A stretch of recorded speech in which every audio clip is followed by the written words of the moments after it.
What's up, everybody? So welcome to another Top 5 Under 5. We had a decent boxing weekend this weekend, but Tszyu set it off right. Well, he ended it right in Australia, but we're going to get into that. So first things first, we're going to talk about Regis Prograis. So Regis Prograis had his homecoming of sorts in New Orleans, and he didn't put on a show. I'll just say that. I was actually a little disappointed because it felt like Prograis was following his man around the ring. He was just following him around the ring. And I was like, why is he not cutting off? Then you would see moments where he would like attempt to cut him off. Zorilla, I was trying to think of the name. Zorilla he would cut him off, but he really wasn't effective, even when he did cut him off. And Zorilla was getting his punches off, then holding, punching, then holding. It was a very close fight, and one that you could see on one hand him losing, but overall, it was just a boring fight. And I'm all for boxing. I don't mind. I'm not gonna say I'm the most purist type out there, but I can watch a boxing match. I have no problem watching two guys and seeing their skill, but that wasn't it. Zorilla was just going circles around the ring, just going in circles around the ring, and Prograis wasn't able to cut him off. But to his credit, not only did he get the victory, he got a knockdown, and he acknowledged that he has some things he had to go back to the gym and work on. So if anything, his next opponent, if they try to do that, which I don't think they will to that extent, then Prograis should have some answers. And that's good. But Oscar De La Hoya was letting Eddie Hearn have it. He was letting him have it, talking about how bad his shows were. I'm like, Oscar De La Hoya, he just needs to worry about himself, man. It's not like Golden Boy has the best shows. They do have some better. I would say their matchmaking seems to be a little better. But as far as interest, public interest to even tune into the fight, I'm not sure it's there. Just look at that Jaime Munguia fight. You know, Jaime Munguia, Derevyanchenko, it was like an afterthought, it felt like. But you did have Josh Taylor and Teofimo Lopez on the same night. So that could be another reason why.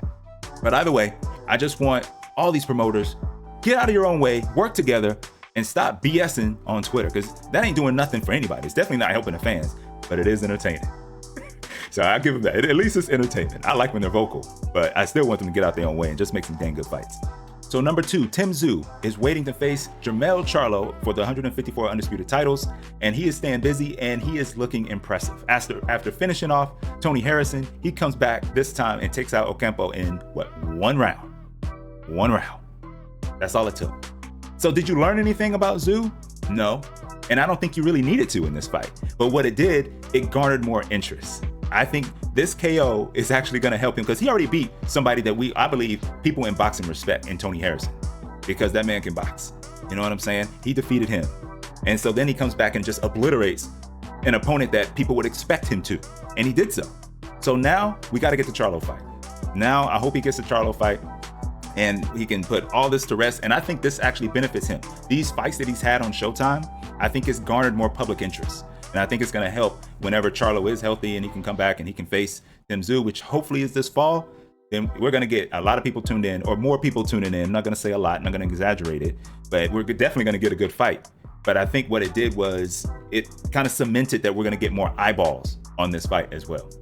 So number 3, Golden Boy versus Ryan Garcia. My gosh, Golden Boy about to lose another one, y'all. They about to lose another one. First, down went Canelo. Canelo got out of it. And now it looks like Ryan Garcia trying to do the same thing, man. Ryan Garcia trying to get out of his contract, it seems like. We'll see what happens. But wherever Ryan Garcia goes, whether he stays with his own, kind of like what Canelo did, or he goes elsewhere, Golden Boy is just not looking good, man. It's not looking good. And I actually like Schofield. I think he's a very good talent. Virgil Ortiz is a very good talent. Jaime Munguia is an entertaining talent. So they have some people that can headline and garner interest. But right now, it would benefit them to keep Ryan Garcia. Even though Ryan Garcia is really unproven, at least at the world level. You can say Luke Campbell makes him proven at the world level, but can we say that? Can we say that after that Gervonta Davis performance? I'm not sure. Gervonta Davis, many people say Gervonta Davis is on another level. But did you see what Ryan Garcia was doing? Did you see how he was fighting? He was rushing things. He wasn't listening to his corner. Joe Goosen was telling him he wanted to keep his distance. He wanted to use a jab. Ryan Garcia just rushed in that second round and got dropped. You know what I'm saying? So is he to the point where he can be disciplined enough to listen to his trainers? Because right now, he definitely doesn't want to listen to his promoter. So we're going to have to see how this Golden Boy versus Ryan Garcia saga plays out. It's probably going to linger on for a little bit. And that also means, who knows when we're going to see Ryan Garcia in the ring.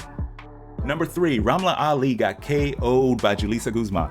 That was a very entertaining fight. Guzman knocked her down. Well, he knocked her down. I can't remember if it was the 5th round.